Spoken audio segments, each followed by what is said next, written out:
Welcome to Real Estate Real Talk with Selling Salt Lake. I am your host, Marilee Rowley, and I'm so glad you're here today. Talmadge, I'm so glad you're here with us today. Everybody listening, all our listeners, hello, 12 people. Hello. Just kidding, 12,000 people.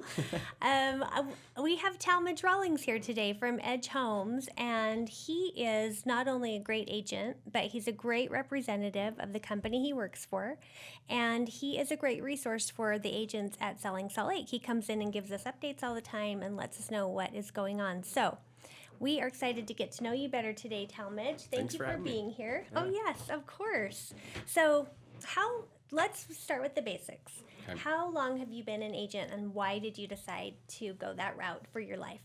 So I think I'm approaching just over 4 years. Oh, nice. And I originally actually worked for Homey in finance. So I was like their intern in college. Really? Yeah. Like in finance, like in their mortgage division? So they have a finance department that covers basically, if the company's profitable, how to maximize profitability. So they're back-end financials. Back-end, oh, yeah. Okay. So I got a degree in finance at the U, and during that time I was looking for internships to get into financial roles, go into venture capital, private equity, and I got into Homey. And working there, I got more interested in houses. How can I get a house? How can I, house hack? And we'll go into that later, but that became something that I was really interested in. My dad was a developer growing up, not a big developer, just small projects. But so I, thought that would be really interesting. I saw the tax incentives of buying real estate and investments. And so that kind of made me say, okay, maybe I should become a real estate agent, make some side money and pay for college and things like that. And all of that. And just so our listeners know, Homey is an app-based tech company that helps people buy and sell real estate. Mm-hmm. And they were pretty new to the market when you came in 4 years ago or so. Oh, yeah. But that's what kind of turned your head toward real estate instead of finance. That's interesting. Yeah, I was there in 2017, I want to say. 2018 is really early. It was when rates were starting to get really good. It was kind of trending down. And yeah, that was what did it. Kind of random. Huh. Yeah. Wow. Yeah. So you decided, I'm going to get my license, make some money, pay for college. And then what happened? You fell in love. Yeah, I loved it. I ended up getting my first property not too much longer after that. I was working an internship, full-time school, and then on the weekends I worked in property management. So Friday, Saturday, Sunday. Oh. So I was pretty much working constantly. Yeah. But I was able to get a condo. And that was my first purchase. For yourself. So your license, the first thing that you ever helped anybody buy or sell was your own condo, which you purchased. Mm-hmm. Okay. And you're doing property management. So that we're going to put that aside for now, although I'm very interested in learning more about your experience with that. Okay, so you bought the condo. Did you buy it as an investment or to live in yourself? So I picked the condo because it seemed like a good investment option. It was in South Salt Lake. It was in an area kind of close to Murray. And I felt like it had a good long-term investment potential. And so it was very affordable at the time. I think it was like $220. It was really low. Nice, yeah. And the HOA was fairly low and everything looked good about it. So I put very little down. And then, that was my first place. Oh, so you lived there. Mm-hmm. And is that when you kind of started thinking, how can I hack this house? Oh, yeah. Okay, yeah. So tell me about that. So I purposely made sure it had more than one bedroom. The idea was always that I was going to rent it to a friend or somebody, family member. So a roommate. Yeah, roommate. Okay. So I got somebody that came in and lived with him, and I was only there for probably 14 to 16 months. Super short amount of time. Yeah. But my mortgage at the time was probably $1,200, which I remember the day I bought my first place, like the night of. So I was going to close the next morning. I was almost in tears because I was so nervous. Oh, it's scary. Yeah. But for all of you out there thinking about buying your first house, the buyer's remorse is real. but it goes away. But it's normal. Don't worry about it. So, okay, Yeah. go on. I was so, it's funny because looking back on it, it was one of the best decisions I had made up to that point, especially. And, but yeah, I was so nervous because I'm like, $1,200 a month, that's insane. I was making not a ton of money at the time, maybe, $12 an hour or something. Right, So, yeah. But, that opportunity led me into saying, okay, how can I make more money? How can I make more money faster? How can I get more deals closed? How can I do just ways to bring more income in so it felt more comfortable? And I just figured it out. Oh, I like that. So you were kind of inspired by the pressure of your life. This newfound, okay, I got to make my bills. How am I going to do that? I'm going to work hard. Yeah. Is how it kind of turned out for you. Yeah. And it really was a good opportunity for me, especially getting out of my parents' house. I was living in their basement, pretty much all the way up to that point. And so it was a good way to kind of break out of the nest, out of the shell. And it was really fun. It really inspired me to do a lot of new different things. I liked, working on the house, became a YouTuber, not as in I was making YouTube videos, but I was watching a bunch, how to fix things. And now I love just working on houses. And, yeah. Very cool. So you developed this whole new set of skills and this whole new set of interests from that one thing. It's crazy how you never know where life is going to take you. It's true. But so how did you turn? Okay, I think where we might need to go is backwards a little bit, and you tell us what is house hacking. Yeah, so house hacking is basically saying, okay, I'm going to purchase a house and I'm going to rent out bedrooms and get as many people into this as possible to make the mortgage more affordable. Okay. So, and I've been doing that. I mean, I'm on my third property right now in total. And, over the years, I've just had people help me pay the mortgage. So I've had a sibling that's lived with me or a friend or both, sometimes two friends, just depending on, people they move a lot. And so. Sure. Yeah. And when you move from property to property, do you sell it or do you keep it?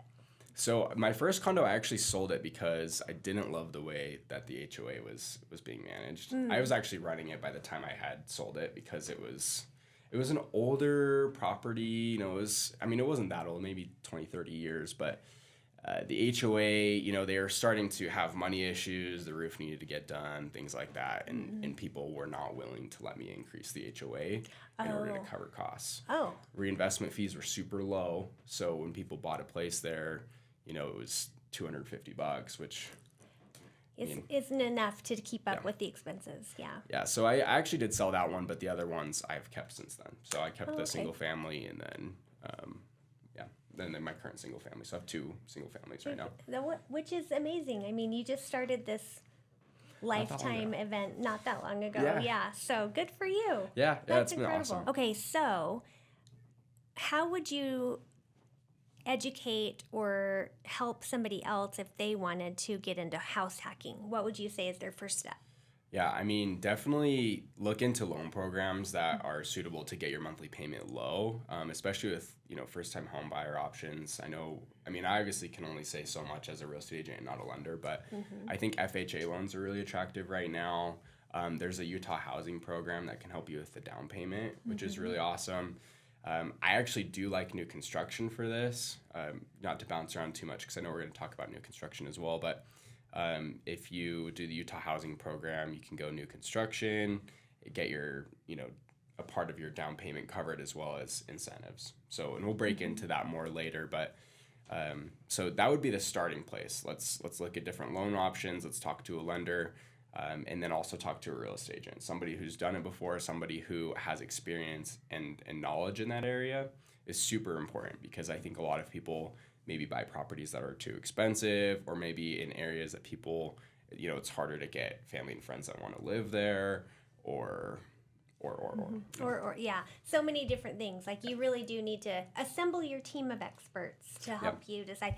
And one other thing I would just add to your great list is if you are looking at attached housing, condos, townhomes, etc., or any housing that has an HOA, you want to make sure that their rules allow rentals.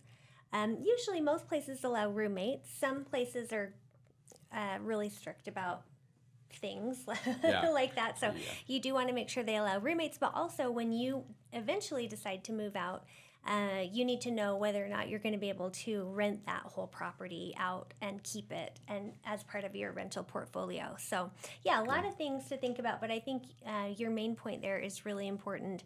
Get people on your side, get your team together, and then get out there and make some decisions. Yeah, and I think most people would be surprised that it's really not that hard. You know, I think the hardest part is what I was saying earlier, is just making that first jump into it. Yep. You know, that was the scariest thing for me. And now, you know, it's funny, when I sign closing documents, I just don't even, I probably should read it more thoroughly. I know. But, you know. I'm the same way. Like, yeah. It's like, whatever. You know, and after you've done it enough times, you kind of think it doesn't really matter what this says. Because, Yeah. I mean, it does matter Yeah. what it says. You should read your documents. Yeah. But you can't buy the house unless you sign it. So it's sort of like a, well, it's How bad do you important want to it? understand it. Yeah. No, and that's why also you should have a realtor and a loan officer who understand your documents, and they'll tell you if you're signing something that's unusual or out of the ordinary, because they have done it a lot of times. Yeah. Okay, so you moved away from home and you got your license, and did you immediately land at Edge Homes for new construction? So I joined Ulrich Realtors. So I joined kind of a smaller brokerage. It wasn't a big brokerage. And I really enjoyed it. You know, I had realized really quickly, though, that it was going to take a lot of work to get my feet, you know, into the industry. Yeah. And so, you know, I think a lot of people become a real estate agent because they think, oh, these real estate agents drive Mercedes and make these ridiculous checks and life is glamorous and they look incredible. When in reality, it's probably more work than most jobs on this great earth here. Yeah. You know? It's true, and people don't see that from the inside. They only see it, like you say, from the outside, so it's hard to comprehend, but it is so much work. Yeah, there's so many ways to, you know, my first couple of deals were massive learning lessons for me. You know, I you know, random things would happen, like, for example, in the middle of the deal, you know, above the garage, there was a pipe that exploded. Just halfway through the deal, it just decided to explode. So got to deal with really fun things like that right off the bat. Had no idea what I was really, I mean, truthfully, work with somebody that has a really great broker or has done a lot of deals, because it does make a difference. And as far as knowing what to do and, you know, being able to be calm when there is a problem. Yeah. Exploding pipes are a big problem. Yeah. So welcome to the industry. Yeah, that was my first You deal. have an explosion. Yep. Yeah. Oh, nobody got hurt, I hope. No, it just, you know, it was only a couple days before, you know, closing day, signing day, and we had walked in and just done a walkthrough, and the garage was just flooded. It was just covered in water. Oh, and it had been leaking through the garage door out into the driveway. Oh, it was a lot of water. A lot of water. Yeah. So we got that fixed. It actually wasn't that hard of a fix. Luckily, you just had to cut some drywall and then patch the pipe, which Yeah. you know, it was super easy. So, But, but what a dramatic yeah. way to find out you had a problem. Oh, man. I called my broker, and I'm like, what do I do? Please help me. Yeah, that's right. Almost in tears, too. Man. And I am not, like, a highly emotional person, but I was so freaked out. It's 'Cause I'm like, stressful. is this deal done? You know, this is my first Yeah. deal, and it's already going to be totally... Oh, yeah. Well, it's stressful. That is really stressful. Oh, but you made it through that, and then decided, you know what, maybe new construction. Yeah. Maybe I'll go new construction. Yeah. Well, I noticed that there wasn't a lot of homes on the market, you know, Yeah. and I was having a hard time getting business and traction, and so I actually applied for new construction roles. And, you know, I knew right off the bat that applying for this meant that there was like a 0% chance I was getting it. I had very little experience, and but yeah, I ended up getting a call, and I did one of those online video interviews. Oh, yeah. You know, they make you do, and I knew I didn't feel super confident I'd get the role. I didn't have a ton of sales experience, and but yeah, I just started making jokes on the interview, you know, cracking all of the jokes, and they ended up doing it in person, and then I ended up at Edge. Oh, nice. Congratulations. Yeah, the rest is history. Well, the rest is history. They're so lucky to have you. Yeah. You were Thank just you. telling me before we got started that you just came back from a vacation that Edge sponsored. Tell us about that. Yeah, so they took us to Fiji. You know, Fiji. yeah, I mean, Fiji. that's a big It was deal. pretty cool. That's Bula. a big deal. Everyone Yeah. says bula there everywhere you go. Oh. It's like our hello. Oh, So Bula. yeah, bula. Bula. Bula, B-U-L-A. Bula. Yeah. Oh, So, all right. I like that. and that is their. I don't know. It's kind of like how we say hello or goodbye or really anything. They just say that a ton with a lot of energy. Yeah. Bula. So it was really fun. Edge took us. It was just a sales trip. You know, if you hit if you're in a certain percentile of the group, then you're able to go and week-long vacation, which was really hard for me because I feel like taking off a week of work, especially in this business, you know, you get busy as soon as you go on vacation. Oh, I know. Yeah. So, That's the secret, right? Yeah.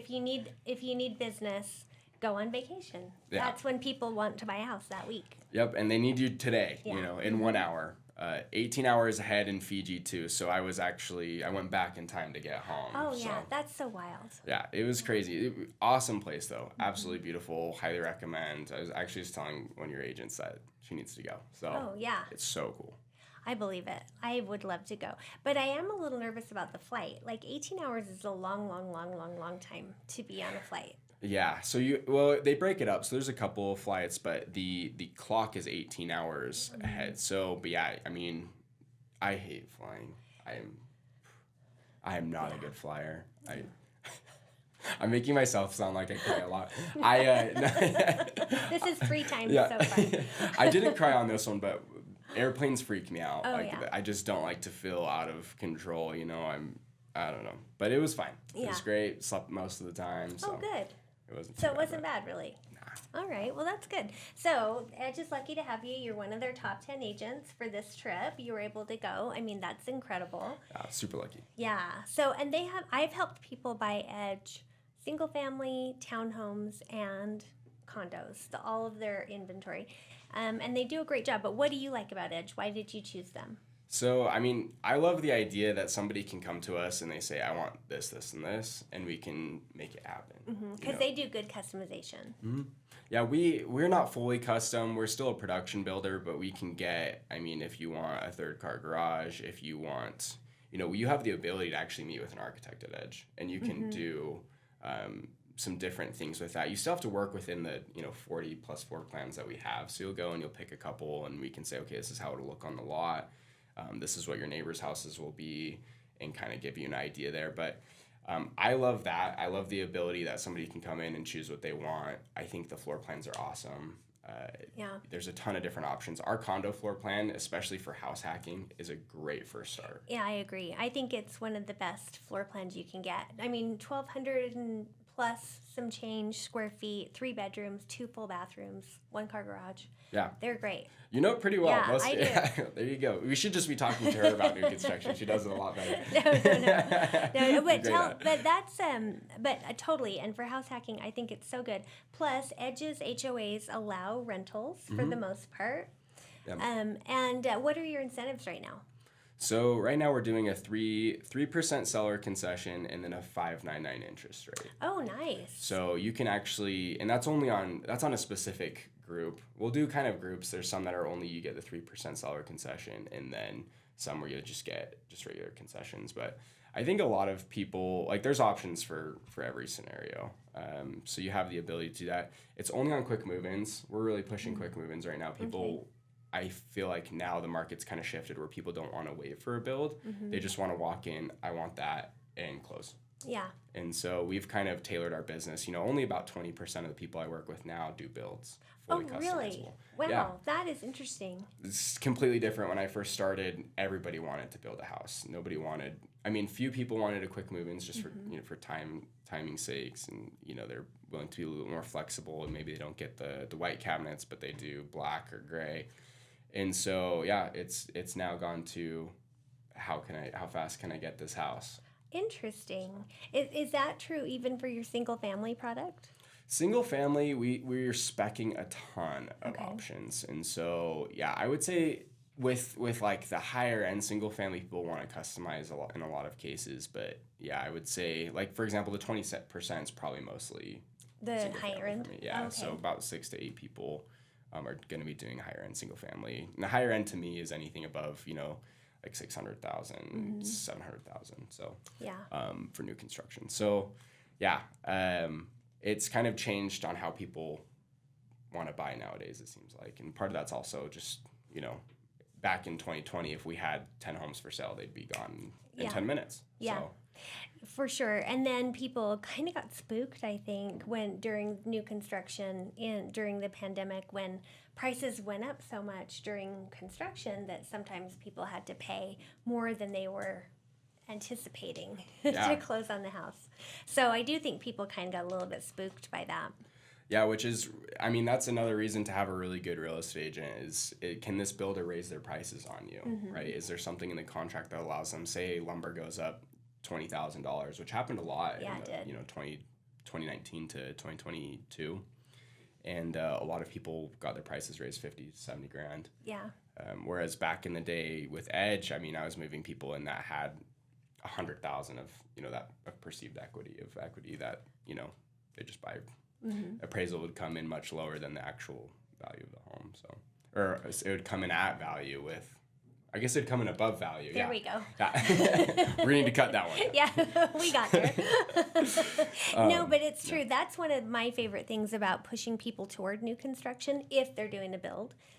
Because especially when at the time was, 9 months, a year to start from scratch with a contract and then you finally move into your home, that contract start from scratch price was maybe 10%, 20% less than the appraised value when you get to the end of the deal. And so you move in already having that equity built in, which is a great feature of new construction if you do it that way. Now, like you're pointing out, buyer behavior has changed a lot, our inventory has changed a lot, so that's not always the case anymore. But that was definitely one of my best things about new construction. Second to the incentives that builders are able to offer people right now. Because when you mentioned earlier that you're giving 3%, what I think it's important for people to realize is that means you are coming in at the lowest interest rate you can get. You don't have any closing costs or prepaids that you have to worry about with your loan. It's going to be taken care of by the builder. So all you're coming in with is just your down payment, and then everything else is taken care of for you, which is amazing to just have your own expenses and somebody else taking care of all the other really important expenses that need to be paid. You got to pay your loan officer, you've got to pay the title company, you've got to pay the processor, and you've got to prepay for your taxes and your insurance and all those things as part of buying a new home. And in this case, Edge is taking care of that. So what would you expect like typical closing costs to be when you buy a home? So that is a great question. And I don't think there's one right answer for that, because every lender, every loan officer has it set up a different way. Maybe you could expect somewhere on the order of 2 to 3%, but that's going to cover different things, and your interest rate's going to play into it. So it could be a lot of different things. But I think 3% in almost every case I've ever seen is enough to cover it. Yeah, that's awesome. Yeah, and that is one thing actually is to know is that, you're mentioning different costs that can go into it. A lot of HOAs now are adopting 1% reinvestment fees. I don't know if you've seen that. No, I haven't seen that. Yeah, it's common in like Daybreak areas I know of, and then a full 1% of the purchase price. So for people who don't understand all the real estate terminology, if I were to buy a $500,000 home, it would be 1% of that purchase price. So you would have to put $5,000 into the HOA the second you purchase the home. Yeah. And so what that does typically for HOAs is they're going to use that to cover, say, the roof, if the roof is covered, or they're going to use that for roads, sidewalks, things like that. But it's something that people need to budget for. And that's why getting concessions is huge. Game changer. It is huge. I have seen most HOAs that used to have a transfer fee or a reinvestment fee of like $500 or whatever, going to 0.5%. That's the most common one I've seen. And Daybreak's a little bit different, just since you brought up Daybreak, because their reinvestment fee actually goes to cover events that the community puts on. Oh. Yeah. So their reinvestment fee goes to an entity called Live Daybreak. And then the regular HOA just gets the monthly assessments to cover like landscaping and all that kind of all that stuff. Yeah. That's actually pretty cool. I mean, and one thing too, I think you're mentioning how HOA reinvestment fees used to be a couple $100, $500. Yeah. I think it's really good that they're actually doing higher fees to avoid random assessments later. Agreed. You Yeah. know? It's better to expect it up front than to be surprised later. Oh, I agree. And, there's no such thing as a perfect house. There's no such thing as a perfect neighborhood. Every single property that has ever been built is going to require maintenance. It's Yeah. going to require repairs. Things are going to go wrong. And so I totally agree with your point. Gather and collect that money up front so that you have it when you need it instead of needing it and then having to collect it from people, which is harder to do. Yeah. A lot of people don't realize, on these HOAs, I mean, when you buy a house in a non-HOA community, you're basically paying an HOA. It just looks different. You're paying these utilities, you're paying for maintenance, you're paying for this. And so HOAs really actually do a good job at I mean, let's say, they're not all created equal, which is why you need a good real estate agent. Yes. But, you're paying a lot of that anyways. And so you're just paying it to a company that's going to deal with a lot of the headache for you, in my opinion. Yeah, I think so too. And what I tell my clients all the time is, I don't personally want to be subject to all the rules of an HOA. Like, they can be onerous, but I want all my neighbors to follow those rules. And so That's good. That's a really good point. Yeah, and so you're part of the community. You're somebody else's neighbor. Everybody follows the rules. Your property values stay higher. And everything gets maintained and is safe and attractive. And so I actually love living in an HOA. So but that's me. It's not for everybody. That's for sure. Yeah. Actually, my two single families, neither of them are in an HOA, and so it sucks to have like a really nice, well kept lawn, and then the neighbor next to you has all weeds, bamboo, just some weird, the lawn ornaments that are like, the 6 foot tall gnome. I don't know, right? And it's like, okay, I want to come see your neighbor. Like, oh man. So I don't know. I think HOAs definitely have there are a lot of really great ones. Yeah, and they serve a purpose for sure. Because there are a lot of people, like-minded people, who want things to be a certain way. Yeah, so 100%. Okay, well, I just have I'm curious from my standpoint, because I help people mostly buy and sell existing construction, which is, houses that are older, instead of new construction.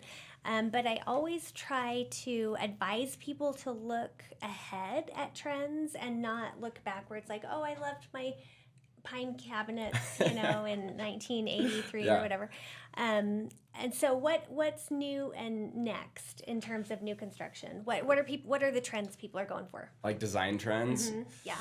Oh boy. Yeah, I mean, I see a lot of I don't even know how to say it, wainscoting. Oh yeah. The trim. Yeah. I'm obsessed with it. I actually love it. It looks good. I'm sure in 20 years from now everyone's going to be tearing it off the wall again, but I think it really looks really good for now. Yeah, I love it.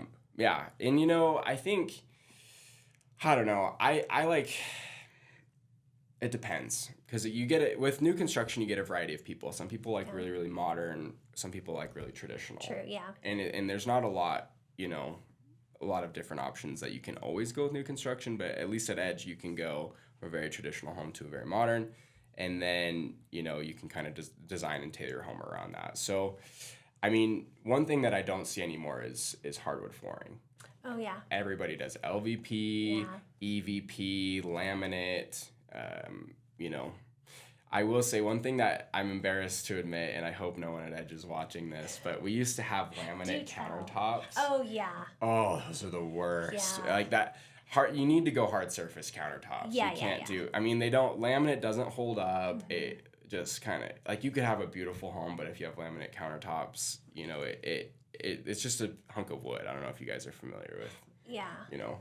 So modern nowadays, most of our we're gonna go hard surface countertop standard. Mm-hmm. So quartz, granite, soapstone, something like that. Except in single family, but I highly recommend upgrading it. It's not that bad to make that change. Yeah, no, and it's worth it, and it's better. And I especially feel this way about flooring, like you mentioned. Mm. If you are vacillating between getting this high quality of flooring or this high, just get the higher one, because you only have to pay the difference instead of ripping something out and putting all new in later. So always invest in flooring. I totally agree with that. And yeah, hardwood is way too expensive and doesn't perform as well as some of these new composite materials. So Yeah, I actually have wood veneer in my house, and it looks like hardwood. It's just like they trim it to a thinner level, and it kind of acts like a EVP or a laminate, but it looks natural. yeah. And I love that. But I'll probably have to get it here, and because it actually doesn't hold up as well. Yeah. Is it like an engineered hardwood? Yeah. Yeah. An engineered hardwood. It slides in. Yeah. But yeah, so I see that all the time. But yeah, that's the nice thing about new construction though, is you can really come in with 5 Pinterest photos and then just say, I want to do something like this. Make You have a this. designer. Yeah, this is what I want. But it's interesting. This kind of pulls me back into 2 different types of people who buy. So when you're picking out, say, a single family home, I have one person that says, okay, I'm going to get the biggest square footage lot. I'm going to get the biggest everything, but I'm not going to upgrade it very much. Oh yeah. So you just have a giant box. So a giant box, and their idea is like, okay, well, I'm going to have this house 20 years. I'm going to fix it up over time. Yeah. And then I have the other type of person that says, I'm going to get a smaller box or a smaller house, and I'm going to absolutely make this thing 100% what I want. It's going to look like a Pinterest photo here in 2 months. So, and that's kind of what I always talk to people up front. If you come in, I say, okay, do you want to go at, like, where's your budget at? Where do you want to be? Okay, well, I'd expect this amount in the design center based off what you're telling me. What do you expect in design center? Geez, I would say it depends on the person. Some people surprise me. They're like, oh, I just want to do this, this, and this. And then they walk out spending $70,000 in upgrades It or adds up $100,000. fast. Yeah. I'm like, wow. And every builder is different, so I'm only going to be able to speak to Edge because I know some builders are going to charge you a lot more for certain things, or sometimes less. But I would say probably 10% means you're going to get a very nice. Okay. So if your house is 600 and you do 60,000 in upgrades, you're going to get. To me, that's what I would do. That's personally. what you'd expect. Okay. As you go bigger, it actually gets a little bit higher because it costs more to get the right color of cabinets because there's twice as many cabinets, right? So things like that. But if you're going to go for 600 to 700, I'd expect about 10%. Yeah. Okay, that's good to know. That's really good to know. Yeah, and having that conversation up front, setting that expectation up front, after you've seen a few floor plans, it reduces a lot of surprise and headache when they go to the next step. They've paid deposits and they're in the design studio, and now they're like, well, now I have laminate countertops. Ooh, I know. And it's so important. And this is something that maybe not everybody thinks about when they're building a home, but you're not in competition with your neighbors, but you do want to rise to the same level where they are. Because in 10 years, when you want to sell your house and 4 of your neighbors are selling their houses, your house won't compare as well if you didn't upgrade it to the same level in the beginning. Yeah. And so that's an important thing for people to remember is, okay, you're investing in this property. You want it to pay off for you, but you have to do some of that initial investment. So here, quick example. Yeah. There was a house near me in my neighborhood, and it was brand new, and the person that was building it with the builder was a contractor, and so they didn't upgrade one thing. They put in all the basics. So laminate countertops, just like you're talking about, linoleum floors. I mean, just the basics. Paper thin, Yeah, just what was required to build the house is what they put in the house because they anticipated taking everything out and changing it when they moved in. Well, of course, they never closed on the house. It was built. And the house was ready, but the buyer, for whatever reason, didn't decide to close on the purchase. And so the builder was stuck trying to sell that house for months, even though it was well underpriced of all the other houses around it. They couldn't get rid of it. They couldn't get rid of it. Yeah. The builder had to go in and upgrade the house before it could sell. And so that cost them, a bunch of money. But you just have to anticipate buyer behavior. Like buyers, if they have something better, they're going to buy the thing that's better. Yeah. Even though this house was priced lower, it wasn't priced low enough to get somebody else who's willing to come in or had the skills or resources to update it like it should have been. So. Yeah, and there's 2 sides to that spectrum, too. I mean, you get some people that put so much money into their house, but it's such a very tailored, unique design. Yes, good point. Like around my corner, I have a neighbor that has an absolutely beautiful home, beautiful. but it's such a specific design to what they like that they couldn't sell it for, I think it was on the market for 150, 300 days, a really long time. Wow. But it was it would be, you'd see it in magazines. It was beautiful. But just specific. Very specific. Yeah. But yeah, it was, but yeah, with new construction, I mean, a lot of people are like, oh, dang, I have to put down 2% in deposits or 3%. And it's like, well, you kind of have to protect the builder in a lot of ways because we are building a home that's tailored to you. And if you happen to not close on it, well, now we have to figure out how to sell your home with pink cabinets and blue walls. Right? So, it's, the builder has to be protected in some way with those deposits. They do. I mean, just another example, a beautiful home, $1.5 million home. But the people who were building it painted all the walls bright yellow. And this was just like this year, so that is not a popular color. Well, I would say it's 2023. Anyway, not a popular color. And so the builder had to repaint the whole home. They couldn't sell it with the yellow walls. They tried, but they had to repaint it. So yeah, to your point. Okay, well, so obviously, if you're building a house with Edge, Talmadge Rawlings is the person to contact, and we'll put all your contact info on this podcast because we want people to call you. And also, I have to say, I like Edge. I think they build a nice, quality, great home. But putting that aside, you're obviously the right person to call for that. What else do you like to do? Oh, geez. You were talking about Daybreak earlier. I actually really like triathlons. I'm doing just a quick sprint in Daybreak in August. When is that? Okay. August. You should sign up. I'm saying. I think if you're watching this, sign up. Join my team. We're just going together. I don't think it's going to be super competitive, but... How many people are on your team? We have 8 or 9 people. Oh, hey, way to go. Yeah, 8 or 9, and we just are all in a group chat, like, hey, do you want to go swimming today? And the 3 of us will go or whatever, and... that's really fun. I love mountaineering, so I'll go do the Grand Teton every year and try to bring some new friends along. And people haven't experienced, have you been to the Tetons in Jackson Hole? So we'll take them to the top of the Grand. Sometimes I do Tiwanaut, and so just that mountaineering experience. How I love fun. it. Yeah. What's the best time of year to go to do that? Ooh, probably first week of September, because Okay. there's ice on the Tetons, throughout the most of the year. And when you're climbing and you're, hooked up on a rope and you have a 3,000-foot drop, and it's like I'm on You're ice. making it sound so fun. It really is exciting. A little bit of adrenaline. Yeah, I love it. The longer, the longer hikes, mountaineering. I love bringing ropes. I've been climbing since I was a kid. I grew up near the base of Big Cottonwood Canyon. Oh, yeah. So climbing's always just been something that we would do on the weekends, and Little Cottonwood's right there too. So super fun. Oh, yeah. Yeah. What about you? Well, okay, but I just want to ask you one question. Yeah. So is mountaineering the same as rock climbing, or are they different? So mountaineering is like a combination of you need ropes. It's usually higher altitude. It's longer. You're carrying all of the weight for multiple days. So you have food, all those things, camping equipment. It's similar to mountaineering is like alpine climbing but long. I don't know.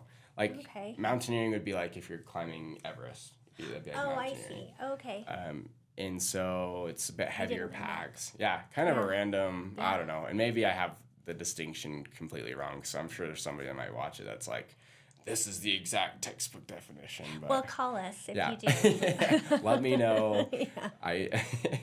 No, that's fascinating. You have to be super fit. But I bet you see the best views in the whole world. Oh, it's incredible. I mean, if we had 3 hours, I'd show you just pictures of different things I've done over the years. And but I try to do shorter trips now. It's really hard for me to take off for a long period of time. With no Wi-Fi? No Wi-Fi, no service. I think we were talking about work-life balance before we walked in today, and it's hard with this job to have a work-life balance. You definitely are always on work mode. I'm answering calls some days until 11 o'clock at night, and so. Well, and even when you're not actively engaged working on something, your brain is engaged thinking about it. it's impossible to put the work down. Yeah, it's a lot of problem solving, as you know. Yeah. I mean, if something comes up, you have to really think through a lot of different problems. There's so many ways to fix something, and so it's like, what is best? What's going to work for both parties?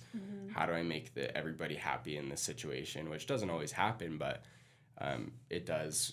It can wear you down over time. Yeah. So work hard, play hard, and then also finding time to fit in family and friends. Relationships are really the most important thing. I think real estate agents in a lot of ways have figured that out, though, is that, fostering relationships, working with people, being able to communicate effectively what you need and they do the same, it makes this job so much easier. Yeah, and more fun. And more fun. Yeah. Exactly. Definitely. But yeah, I mean, you're a broker. You know all about that, dealing with all the millions of problems, right? Yeah, that unfortunately, yes.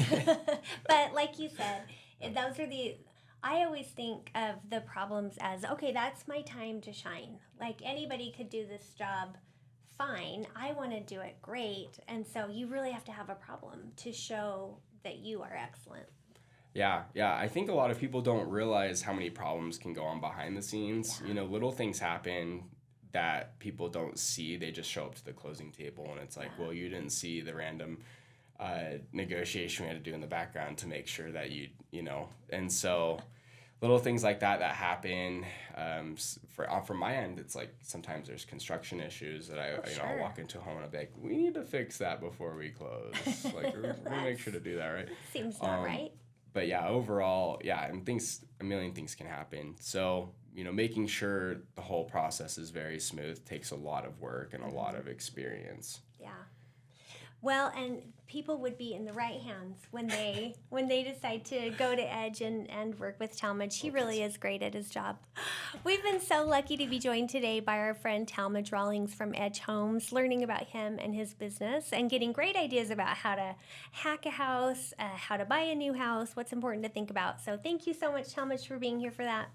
And also shout out to our amazing producers, Kat Aspel and Camaro Holt. Thanks for getting this program up and on the air.